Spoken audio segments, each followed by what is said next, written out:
사순절의 넷째 주일을 우리가 함께 기념하며 주님 앞에 모였습니다. 40일의 그 사순절의 기간이 절반이 지났습니다. 다시 한번 주님 앞에 우리 믿음으로 다짐하며 주님의 십자가를 향하여서 바로 서는 오늘 예배가 될 수 있기를 바랍니다. 다 함께 자리에서 일어나 기도하여서 예배드리겠습니다.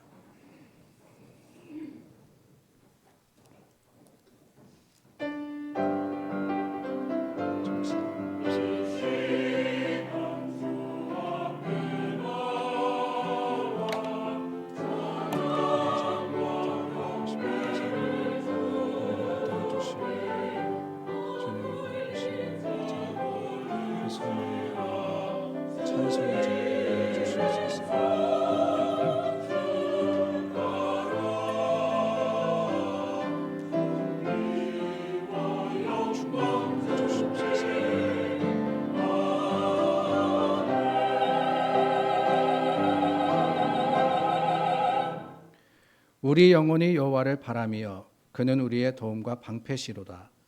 우리 마음이 그를 즐거워하며 우리가 그의 성호를 의지하였기 때문이로다. 여호와여, 우리가 주께 바라는 대로 주의 인자하심을 우리에게 베푸소서. 주신 하나님, 하나님의 인자하심을 간절히 소망합니다. 세상에 분주하고 바쁜 삶의 모습 가운데 혹시라도 하나님을 바라보지 못하였고 혹시라도 십자가를 향해 우리가 바로 서지 못하였음을 우리가 기억하건대 주님 앞에 나와 주님의 부르시는 그곳에서 하나님께 예배드리며 주님께서 우리에게 허락하여 주신 말씀의 약속을 기대합니다. 우리 예배를 기뻐 받아주시고 하나님의 긍휼하심으로 응답하여 주시옵소서. 이곳에 함께 하셔서 주님 홀로 영광 받으시기를 간절히 구하올 때 예수님 이름으로 기도드립니다. 아멘. 우리 하나님을 함께 찬양합니다.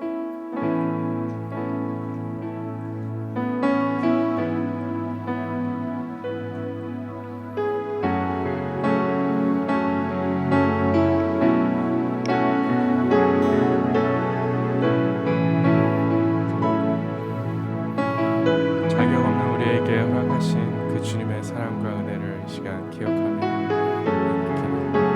이렇게 나아갑니다. 주의 보좌로 나아갈 때에 어떻게 나가야 그 십자가를 바라봅니다. 나를 구원한 주의 십자가 그것을 믿으며 가네. 주의 보좌로 나갈 때 주의 보좌로 나아갈 때에 나 여전히 부족하라. 나를 품으신 주의 그 사랑 그것을 믿으며 가네. 자격 없는 내 힘이 아닌 자격 없는 내 힘이 아닌 그 예수의 보혈로 오직 예수님의 보혈로 자격 없는 내 힘이 아닌 오직 예수님의 보혈로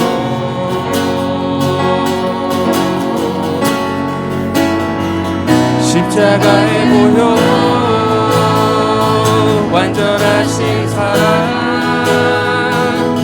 힘입어 나아갑니다. 십자가의 보혈 완전하신 사랑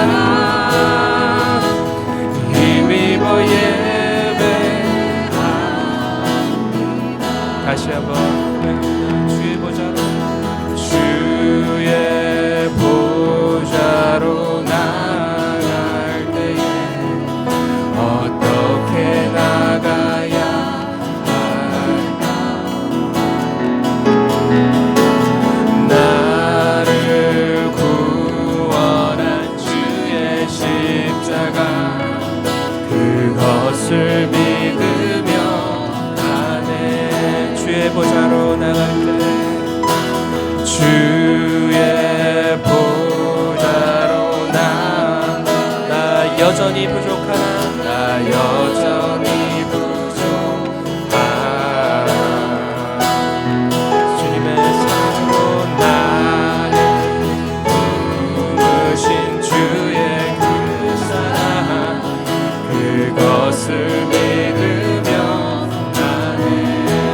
자격 없는 내 힘이 자격 없는 내 힘이 아닌 오직 예수의 힘으로 오직 예수님의 보혈로 자격 없는 내 힘이 아닌 오직 예수님의 보혈로 함께합니다. 십자가의 보혈 완전하신 사랑 힘입어 나아갑니다. 십자가의 보혈 완전하신 사랑 힘입어 예배합니다. 십자가의 보혈 완전하신 사랑 힘입어 나아갑니다.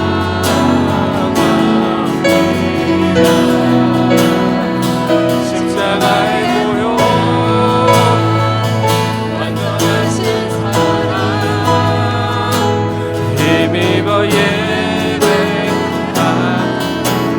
다시 한번 십자가의 보혈 십자가의 보혈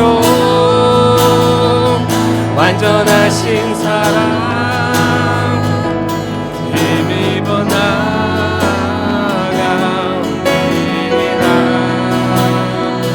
십자가의 보혈 완전하신 사랑 힘입어 예배합니다.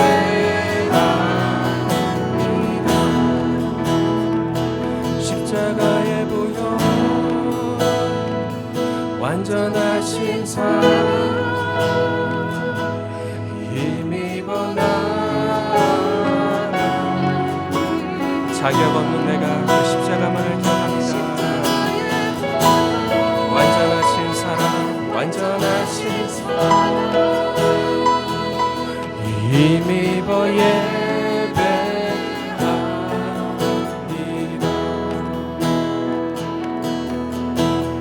예수 가장 귀한 그 이름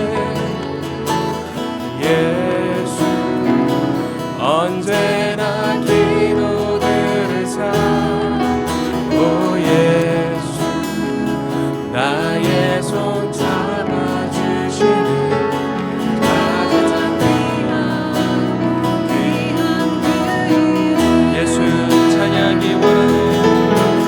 예수 내가 찬양하기 원하네. 오 예수 처음과 나중 되시는 오 예수 날 위해 고통 당하신 가장 귀한 그 이름 목소리 높여 예수 나의 왕의 왕이 되신 주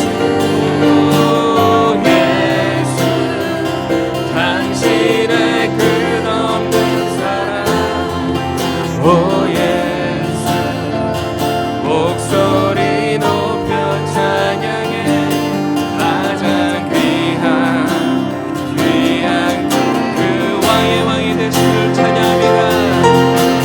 예수 나의 왕의 왕이 되신 주 예수 당신의 끝없는 사랑 오 예수 목소리 높여 찬양해 가장 귀한 그 이름 목소리로 말 예수 가장 귀한 그 이름 예수 가장 귀한 그 예수 언제나 예수 언제나 기도들을 오 예수 목소리에 손 잡아주시는 가장 귀한 그 이름. 그 십자가만을 이 시간 기억합니다. 함께 하시옵소서. 예수님으로 기도합니다. 아멘. 우리 함께 사도신경으로 신앙 고백합니다. 전능하사 천지를 만드신 하나님 아버지를 내가 믿사오며 그 외아들 우리 주 예수 그리스도를 믿사오니 이는 성령으로 잉태하사 동정녀 마리아에게 나시고 본디오 빌라도에게 고난을 받으사 십자가에 못 박혀 죽으시고 장사한 지 사흘 만에 죽은 자 가운데서 다시 살아나시며 하늘 오르사 전능하신 하나님 우편에 앉아 계시다가 저리로서 산자와 죽은 자를 심판하러 오시리라. 성령을 믿사오며 거룩한 공회와 성도가 서로 교통하는 것과 죄를 사하여 주시는 것과 몸이 다시 사는 것과 영원히 사는 것을 믿사옵나이다. 아멘. 우리 죄를 용서하시는 긍휼하신 하나님이십니다. 우리 이 시간 회개하여서 주님 앞에 우리 모든 허물을 내려놓겠습니다.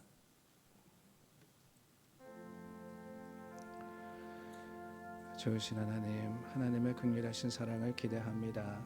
주님, 죄인을 부르시고 우리를 죄 가운데 버려두지 아니하시며 주님 새롭게 하시는 하나님의 그 긍휼하신 사랑이 우리를 다시 한번 새롭게 하였음을 기억할 때 주님의 그 긍휼하신 사랑으로 말미암아 다시 한번 구원받았음을 우리가 세상에 선포합니다.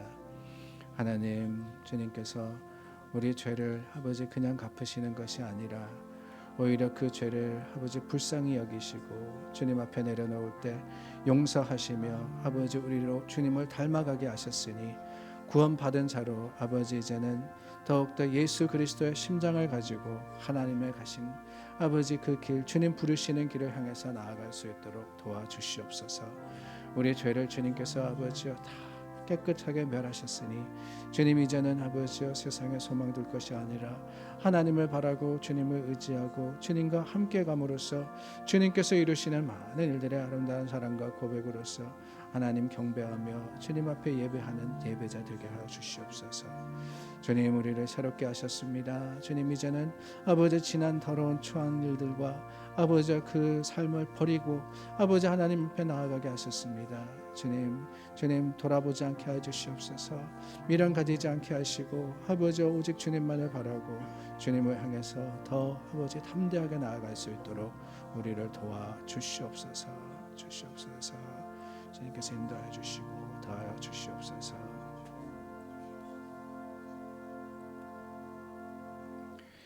여호와는 긍휼이 많으시고 은혜로우시며 노하기를 더디하시고 인자하심이 풍부하시도다. 자주 경책하지 아니하시며 노를 영원히 품지 아니하시리로다. 우리의 죄를 따라 우리를 처벌하지는 아니하시며 우리의 죄악을 따라 우리에게 그대로 갚지는 아니하셨으니 이는 하늘이 땅에서 높음같이 그를 경외하는 자에게 그의 인자하심이 크심이로다. 주님의 긍휼하신 사랑이 여러분들의 죄를 다 용서하셨음을 확신하시기를 바랍니다. 다 함께 자리에 앉아 찬송가 151장 찬양합니다.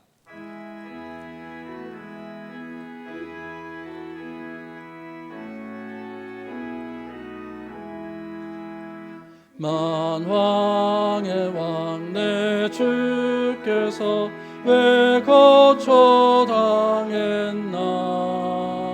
이 벌레 같은 날 위해 그 보혈을 였네. 십자가 내가 처음 볼 때 나의 맘에 큰 고통 사라져. 오늘 믿고서 내 눈 밝았네. 참 내 기쁨 영원하도다.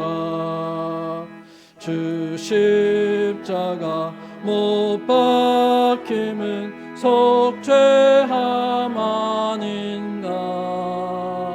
그 긍휼함과 그 은혜 말할 수 없도다.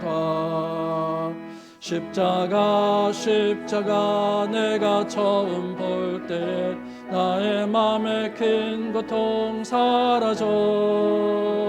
오늘 믿고서 내 눈 밝았네. 참 내 기쁨 영원하도다. 늘 울어도 그 큰 은혜 다 갚을 수 없네. 나 주님께 몸 바쳐서 주의 이름 쓰리. 십자가 내가 처음 볼 때에 나의 맘에 큰 고통 사라져. 오늘 믿고서 내 눈 밝았네. 참 내 기쁨 영원하도다. 아멘.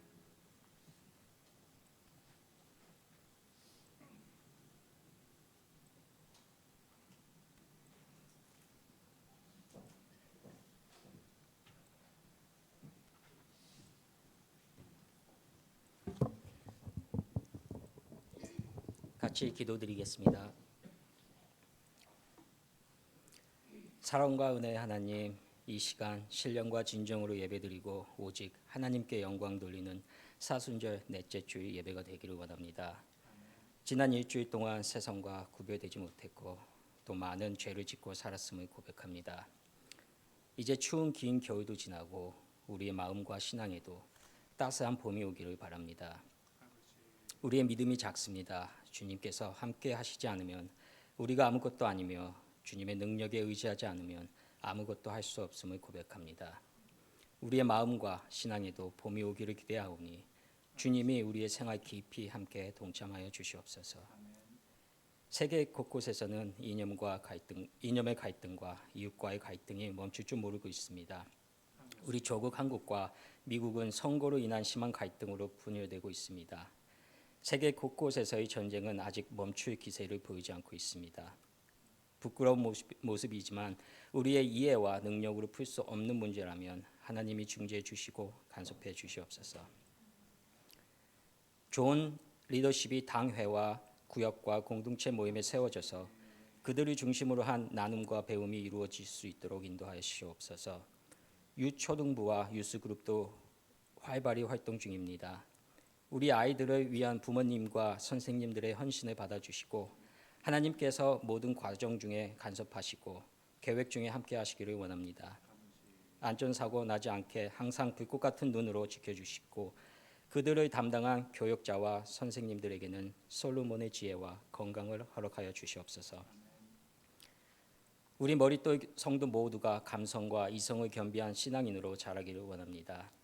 주님의 사랑으로 뜨거운 감성을 가지게 하시고 배우고 생각하며 실천으로 옮기는 이성적인 그리스도의 삶도 겸비하게 하시옵소서. 각자에게 필요한 부분을 채워주시고 한쪽으로만 치우치는 실수를 범하지 않도록 인도하시옵소서. 우리가 합심해서 드리는 중보 기도를 들으시기를 원합니다. 당회원들의 수고와 헌신이 아름다운 섬김이 되고 당회가 결정한 모든 일들을 통해 주님의 능력이 교회를 통해 드러나도록 인도하시옵소서. 최근 등록하신 가정들을 환영하며 마음과 뜻이 하나 되는 교회가 되기를 원합니다. 힘들고 어려운 상황 속에서 주님만을 바라보고 기도하는 성도들에게 도움과 힘이 되는 교회가 되도록 하시옵소서. 또 이번 곧 있을 3, 4월 구역 예배를 준비하는 구역장들에게 말씀의 깊은 감동과 섬김의 기쁨이 있기를 원합니다. 이 시간 목사님을 통하여 말씀이 선포되고 우리의 마음밭에 뿌려져서 싹이 트도록 단단한 우리 마음을 녹여주시고 성령의 감동으로 임하시옵소서. 예수님의 이름으로 기도드립니다.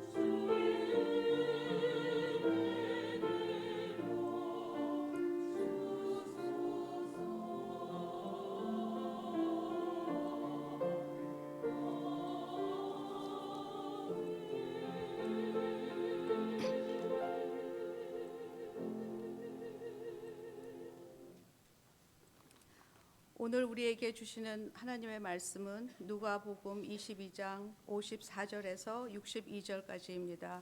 신약 135편에 있습니다. 하나님의 말씀입니다. 예수를 잡아 끌고 대제사장의 집으로 들어갈새 베드로가 멀찍이 따라가니라. 사람들이 뜰 가운데 불을 피우고 함께 앉았는지라. 베드로도 그 가운데 앉았더니 한 여종이 베드로의 불빛을 향하여 앉은 것을 보고 주목하여 이르되 이 사람도 그와 함께 있었느니라 하니 베드로가 부인하여 이르되 이 여자여 내가 그를 알지 못하노라 하더라. 조금 후에 다른 사람이 보고 이르되 너도 그 도당이라 하거늘 베드로가 이르되 이 사람아 나는 아니로라 하더라. 1시간쯤 있다가 또 한 사람이 장담하여 이르되 이는 갈릴리 사람이니 참으로 그와 함께 있었느니라. 베드로가 이르되 이 사람아 나는 네가 하는 말을 알지 못하노라고 아직 말하고 있을 때에 닭이 곧 울더라. 주께서 돌이켜 베드로를 보시니 베드로가 주의 말씀 곧 오늘 닭 울기 전에 네가 3번 나를 부인하리라 하심이 생각나서 밖에 나가서 심히 통곡하니라. 아멘.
우리 함께 기도합니다.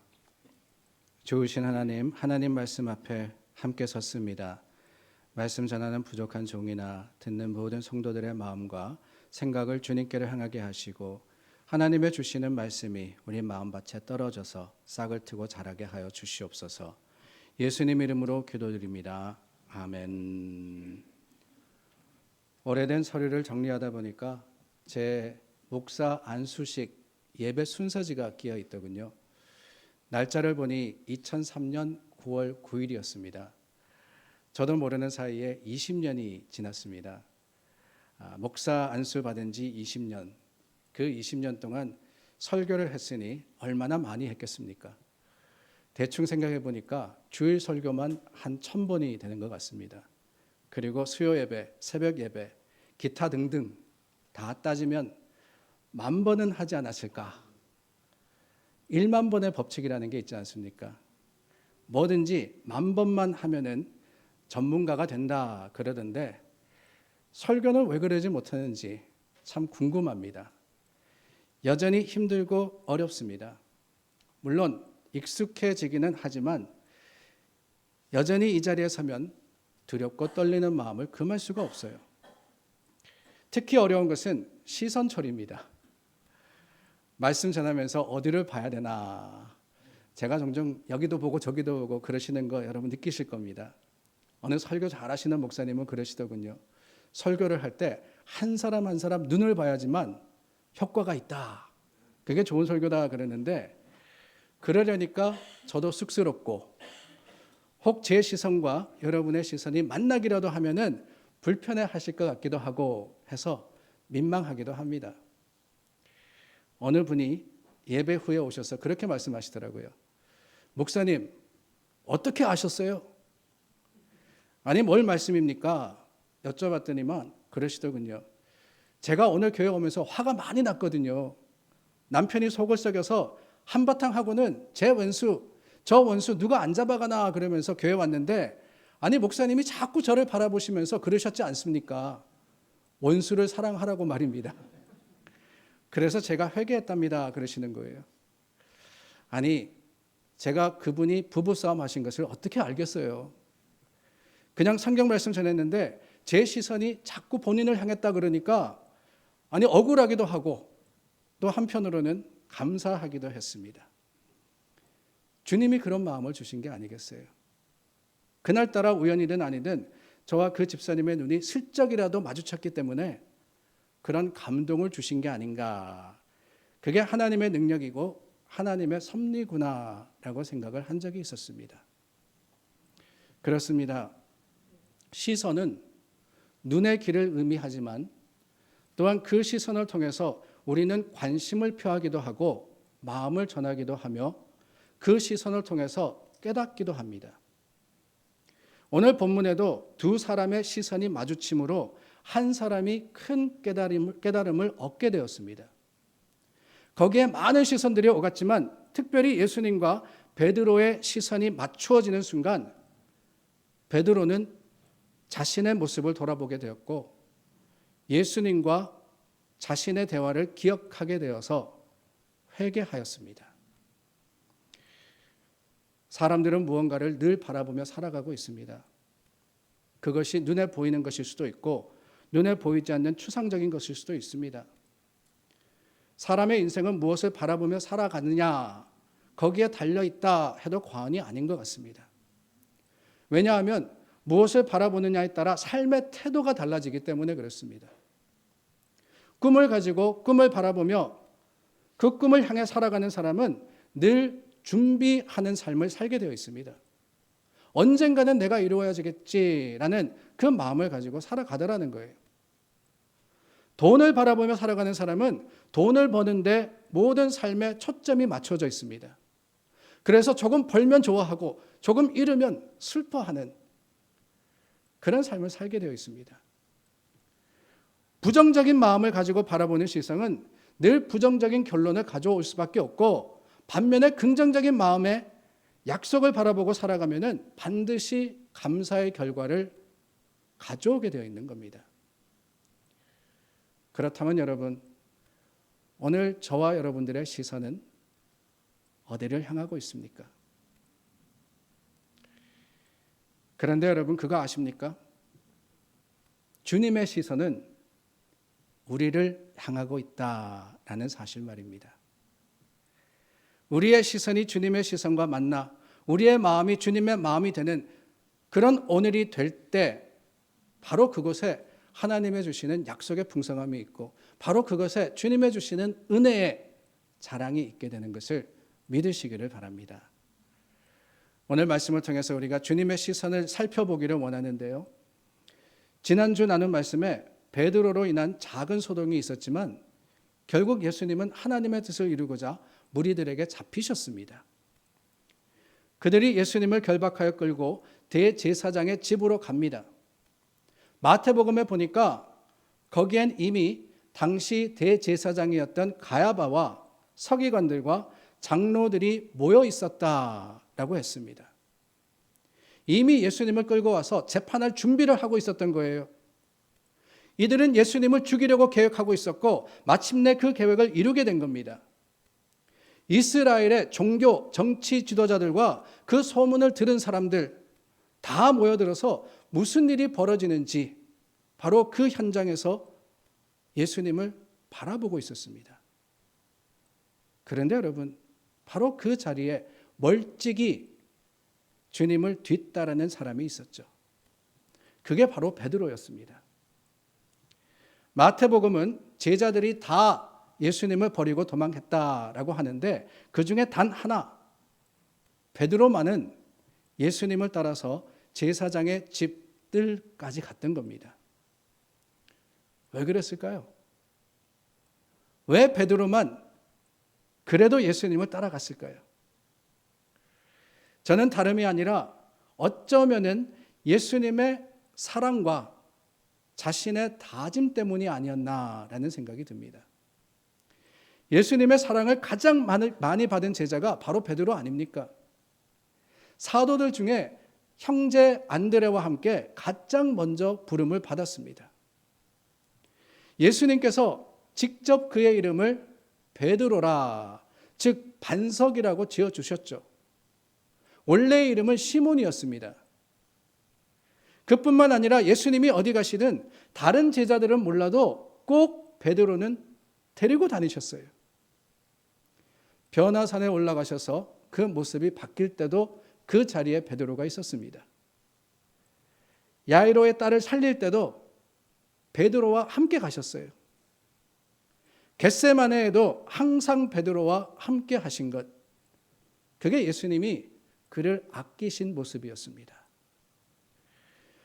그런 사랑을 받았으니 베드로도 어떻게 합니까? 늘 주님 가까이 했죠.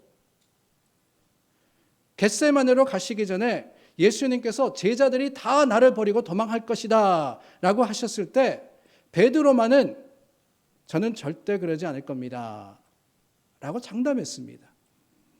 이전에도 예수님과 늘 함께했고 앞으로도 예수님을 떠나지 않겠습니다 라고 했던 거예요. 그만큼 예수님을 사랑했기 때문에. 네가 나를 3번 부인하리라 하셨을 때도 다시 한번 말합니다. 주와 함께 죽을지언정, 주와 함께 죽을지언정 절대로 주를 부인하지 않겠습니다. 강력하게 주장했습니다. 그러니 여러분, 베드로에게는 예수님을 그대로 두고 도망할 수 없는 이유가 있었던 거예요. 사랑을 받았고 또 자신이 그렇게도 당당하게 한 말이 있었으니까 말입니다. 그런데 문제가 뭐냐? 문제는 멀찍이입니다. 멀찍이. at a distance라고 했는데 여러분 궁금하지 않으십니까? 성경이 말씀하시는 이 멀찍이가 얼마쯤 될까? 한 10m쯤 떨어지는 게 멀찍일까? 아니면 50m? 100m? 잘은 모르겠지만 베드로는 아마 계산했을 겁니다. 너무 가까워서 사람들이 알아볼 정도는 아니고 그렇다고 너무 멀어서 예수님이 보이지 않을 정도는 아닌 적당한 거리, 어중간한 거리를 두고 따라가면 자신이 장담한 것에 대해서 부끄럽지 않을 수 있고 또 사람들에 인해서 위험하지도 않을 수 있겠다라고 생각을 하고는 그 적당한 거리를 두고 예수님을 따라간 거 아니겠어요? 먼과 가까움 사이, 그 어떤 거리, between far and near, 그 거리를 두고 따라간 겁니다. 그러나 여러분, 그게 문제였습니다. in between, 이것도 아니고 저것도 아닌 그런 신앙의 모습이 사실은 가장 위험합니다. 뭘 그렇게 열심히 신앙생활 하느냐? 적당히 하면 되지. 아니, 교회를 떠나지 않으면 되는 거 아니냐? 너무 열심히 하다가 상처받을 수 있으니 중간치만 해라. 일주일 내내 경건할 필요는 없잖냐? 주일 교회 가서 열심히 예배드리고 열심히 봉사하고 또 주중에는 열심히 세상 즐거움 누리고. 어느 분이 그런 말을 하셔서 웃은 적이 있습니다. 주일에는 교회 나가서 구세주를 열심히 섬기고 평일에는 세상에 나가서 백세주를 섬기면 된다고요. 웃으시는 분은 백세주가 뭔지 아시는 분들이세요. 적당한 게 문제입니다. 적당한 게. 주님이 라오디게아 교회를 책망하신 이유가 뭐냐? 내가 네 행위를 아노니 내가 차지도 아니하고 뜨겁지도 아니하도다. 내가 차든지 뜨겁든지 하기를 원하노라. 내가 이같이 미지근하여 뜨겁지도 아니하고 차지도 아니하니 내 입에서 너를 토하여 버리리라. 그렇습니다, 여러분. 어중간한 게 문제예요. 운동도 그렇습니다. 열심히 운동하시는 분들 건강합니다. 운동하면 힘들지 않냐 그러는데 정작 정기적으로 운동하시는 분은 운동 안 하면 힘들다 그러시더라고요. 열심히 꼬박꼬박 운동하시는 분이 제일 건강해요. 그런데 여러분, 그 다음으로 건강하신 분이 누구신지 아세요? 아예 운동 안 하시는 분이 건강하세요. 아예 몸 조심하셔가지고 잘 보살피시는 분이 건강합니다. 그럼 어떤 분이 제일 힘들어 하시느냐? 하다 말다 하는 게 제일 힘든 거예요. 생각나면 운동하러 가고 보통 때는 집에서 쉬고, 운동하러 가도 힘듭니다. 집에서 있어도 몸이 버적지근해요. 하다 말다 하는 게 제일 힘든 겁니다.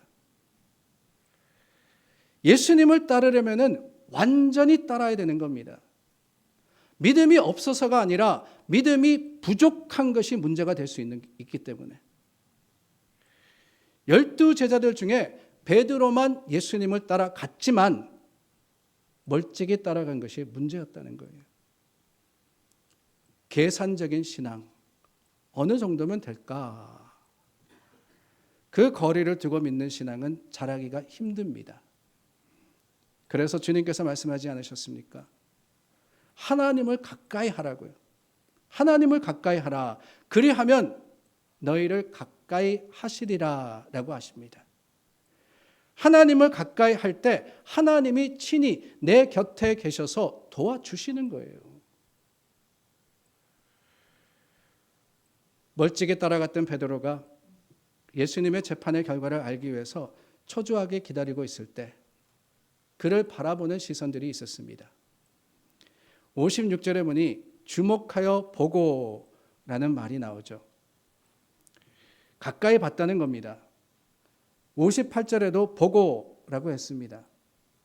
59절 말씀엔 본다라는 표현은 없지만 한 사람이 베드로를 살펴보고 있었다고 짐작됩니다. 이 세 시선을 받은 베드로가 3번 예수님을 모른다고 부인했다라는 것을 우리는 본문을 통해서 봅니다. 예수님 말씀하신 그대로예요. 베드로야, 내가 네게 말하노니 오늘 닭 울기 전에 내가 3번 나를 모른다고 부인하리라. 말씀대로 이루어졌습니다. 그런데 여러분, 물론 예수님이 그렇게 되리라고 하셨기 때문에 말씀대로 된 것이지만 그렇게 받게 될 수 없었던 또 다른 이유가 있었습니다. 그게 뭐냐? 예수님과 멀찍이 떨어져 있던 베드로가 있던 곳이 그 이유였습니다. 누가복음은 세 사람이 베드로를 알아봤다라고 했는데 어떻게 알아볼 수 있었느냐? 다른 게 아니에요. 어렵지 않습니다. 베드로가 그 사람들 중에 있었기 때문에 그런 거예요. 그 사람들과 함께 했기 때문에 사람들이 알아본 것 아니겠습니까? 사람들이 뜰 가운데 불을 피우고 함께 앉았는지라 베드로도 그 가운데 앉았더니 사람들 가운데 앉았기 때문에 실패한 겁니다. 사람은 누구와 함께 어울리느냐에 따라서 인생의 갈림길이 결정되는 거예요. 우리의 믿음이 자라지 못하는 이유 중 하나가 있다면 세상에 무절제하고 불신앙적인 사람들과 어울리기 때문입니다. 우리가 향락의 자리, 그 유혹의 자리에 함께 어울리다 보면은 신앙이 약해질 수밖에 없어요. 결국 타협하게 됩니다. 그럼으로써 하나님을 떠나게 되어 있습니다. 세속적인 모임에 함께 어울리다 보면은 나도 세속적으로 될 수밖에 없는 겁니다. 베드로는 여전히 도망가지는 않았지만 예수를 잡은 사람들, 그 정죄하는 무리들과 함께 있었기 때문에 위기를 맞이한 거 아니겠습니까? 그들 가운데 그게 아니라 주님과 함께 있었더라면 어땠을까요? 주님께 딱 붙어서 그 심판의 자리까지 함께 갔더라면 아마 예수님과 함께 죽었을 겁니다. 그런데 여러분, 그게 실패일까요? 예수님과 함께 죽는다는 것, 예수님을 부인하는 것보다 못한 겁니까? 예수님을 따른다는 것, 그렇습니다. 십자가를 지는 거예요. 나도 주님의 십자가와 함께 그 십자가에 달려서 죽는 겁니다. 그러나 여러분, 그게 실패가 아니에요. 적당히 세상과 어울려서 멀찍이 주님을 따르는 게 실패이지, 주님과 함께 감으로써 주님과 함께 죽으면 주님과 함께 부활하는 거예요. 다시 사는 겁니다. 베드로가 세 번째 예수님을 부인했을 때 예수님의 말씀대로 닭이 울었습니다. 이때 다른 복음서와는 다르게 누가복음은 한 가지 사건을 기록하는데 바로 61절입니다. 주께서 돌이켜 베드로를 보시니, 예수님이 멀찍이 사람들 사이에 선 베드로를 보셨고 그 순간 베드로의 시선이 예수님의 시선과 맞부딪혔습니다. 참 고약한 순간입니다. 예수님도 왜 그러신지 하필 그 순간 베드로를 바라보십니까? 민망하게 말입니다. 아니, 거기서 차라리 호통이라도 치시면 나았을 텐데 그것도 아닙니다. 그냥 물끄러미 쳐다보셨습니다. 베드로를 바라본 주님의 시선, 거기에 담긴 주님의 마음이 무엇이었을까요? 그를 책망하시는 것이었을까요? 거 봐라, 내가 그러지 않았느냐? 저는 아니라고 생각합니다. 저는 오히려 그 눈은 사랑과 긍휼의 눈이었다고 믿습니다. 긍휼이라는 것이 무엇입니까? 긍휼은 그 사람의 처지가 불쌍하고 딱해서 애가 끓고 애가 타는 사랑의 심정을 의미합니다. 영어로는 compassion이라 그러죠. 이 compassion이라는 단어는 함께 하다라는 come이라는 단어와 passion, 그러니까 고통이라는 두 단어가 합하여서 어려움과 아픔을 함께하며 나눈다는 의미를 가지고 있습니다. 하나님께서 나는 죄를 미워한다 라고만 하신다면 우리 중에 누가 감히 하나님 앞에 나올 수 있겠어요?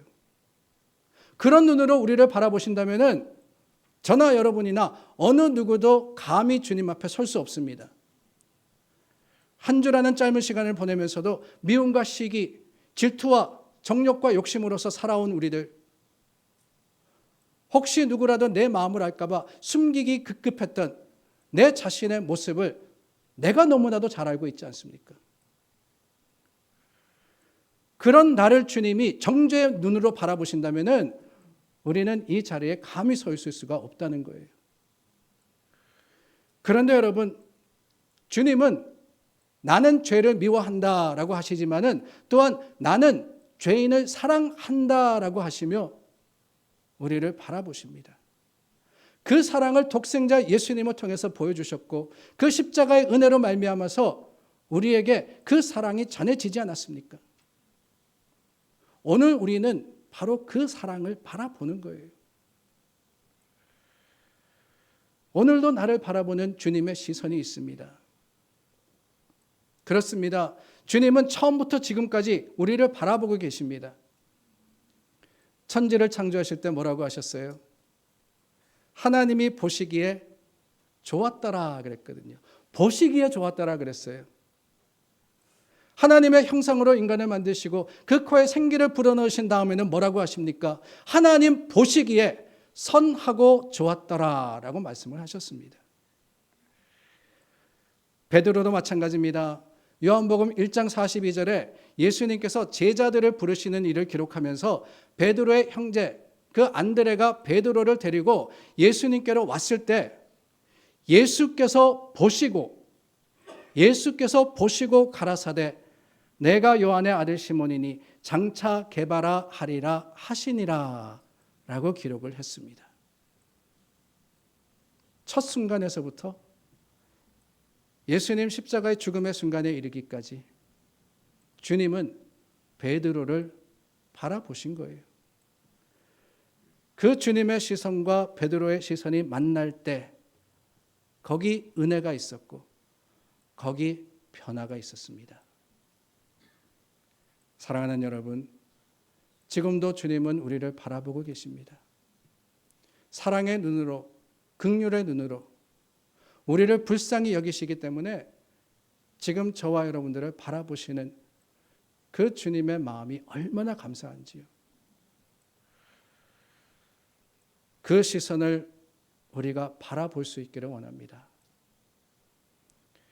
하나님 눈길 머무신 곳이라는 제목의 찬양이 있습니다. 가사가 너무 좋아 여러분들과 함께 나눕니다. 하나님 눈길 머무신 곳, 그곳에 내 눈 머물고 하나님 손길 닿으신 곳, 그곳에 내 손 닿으리. 하나님 마음 두신 그곳, 그곳에 내 마음도 두고 하나님 계획하신 그곳, 그곳에 내 삶 드리리. 나 경배합니다 주님, 주님만 닮게 하소서. 나 예배합니다 주님, 주님만 쫓게 하소서. 주님의 시선에 나의 시선을 맞추기를 원합니다. 주님의 시선이 닿는 그곳에 내가 있기를 원합니다. 주님께서 우리에게 주시는 그 사랑의 마음을 내가 받아 전하기를 원합니다. 이 사순절을 지나면서 주님을 바라보시고 주님을 쫓아가시는 여러분들이 되시기를 예수님의 이름으로 축원합니다. 기도하겠습니다. 주신 하나님, 주님의 눈길 머무신 그곳에 우리가 주님을 바라보며 주님 오라 하시는 그곳을 믿음의 담대함을 가지고 주님 가까이 쫓아갑니다. 주님, 예수 그리스도와 함께 죽고 함께 사는 교회와 성도가 되게 하여 주시고 그러므로서 주님 앞에 감사하며 찬양하며 하나님께 영광 돌리는 우리 모두가 되게 하여 주시옵소서.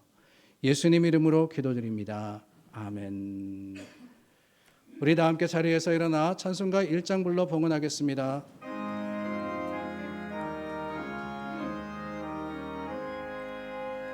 만복의 근원 하나님, 온 백성 찬송 드리고 저 천사여 찬송하세. 찬송 성부 성자 성령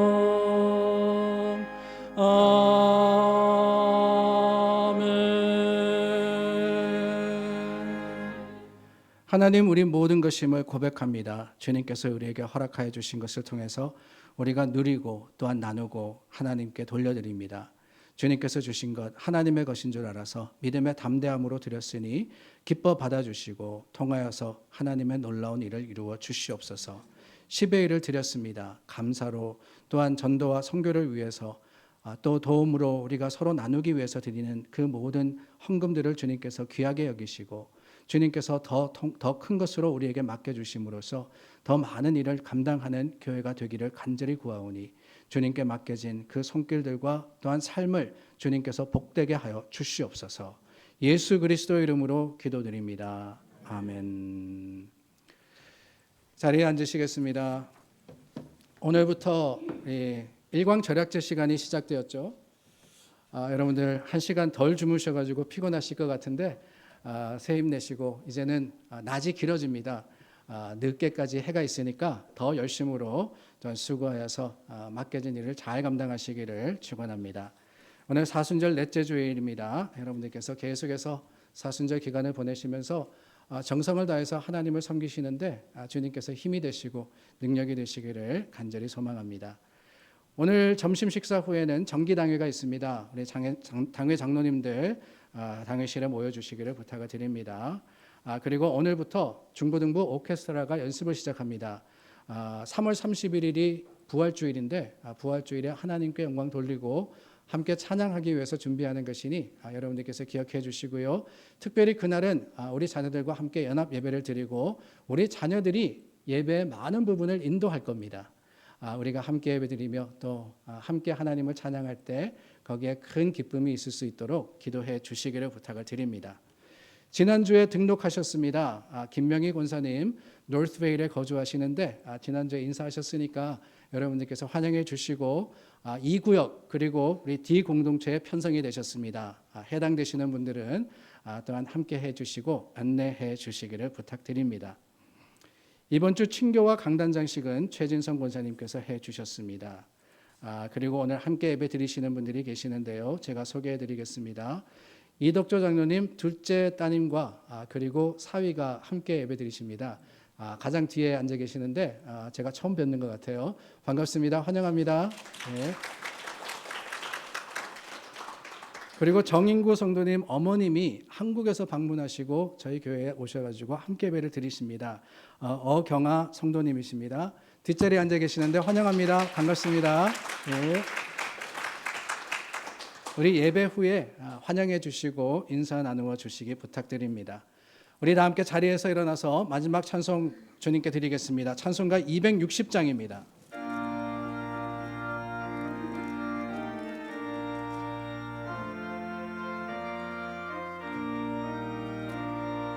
우리를 죄에서 구하시려 주 예수 십자가 지셨으니 기쁘게 부르세 할렐루야 나 구원 얻었네.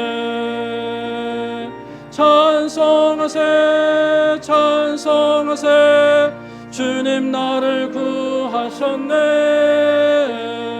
찬송하세 찬송하세 주가 구원하셨네.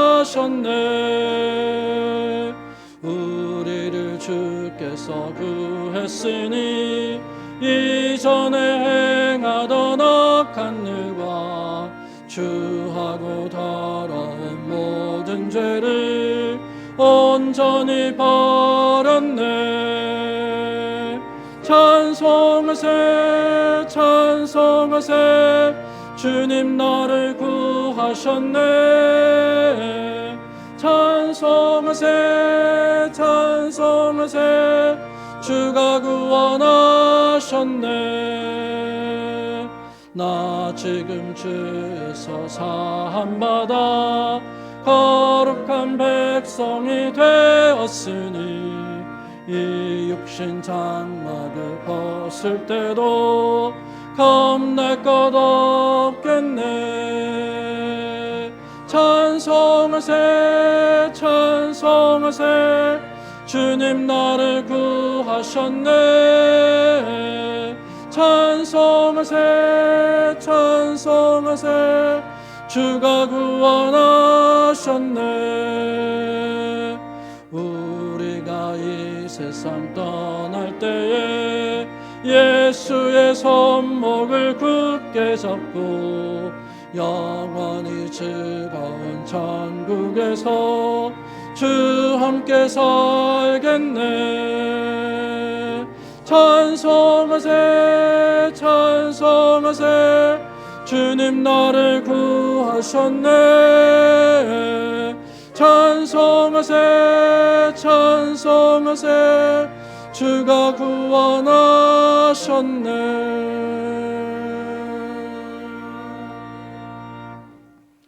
세상에 많은 분주함이 있지만 여러분 눈을 들어 주님만 바라보시기를 바랍니다. 십자가를 향하여서 우리 시선을 고정할 때 하나님께서 그곳의 능력을, 그곳에 하나님의 은혜를 베풀어 주실 겁니다. 지금은 우리 주 예수 그리스도의 은혜와 하나님의 놀라우신 사랑하심과 성령님의 위로교통하심이 주님을 바라며 주님의 시선에 눈을 맞추는 성도와 교회 위에 영원토록 함께 하시기를 간절히 축원하옵나이다. 아멘.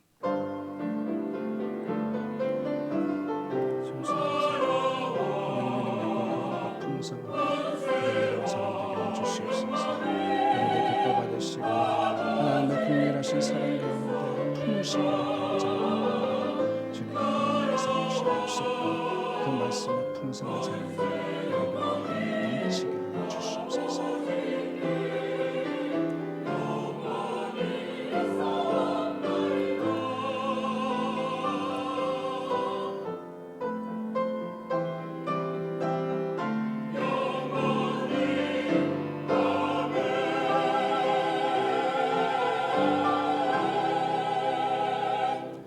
우리 세상을 향하여 믿음의 담대한 발걸음을 옮깁니다. 살아계신 주 함께 찬양합니다.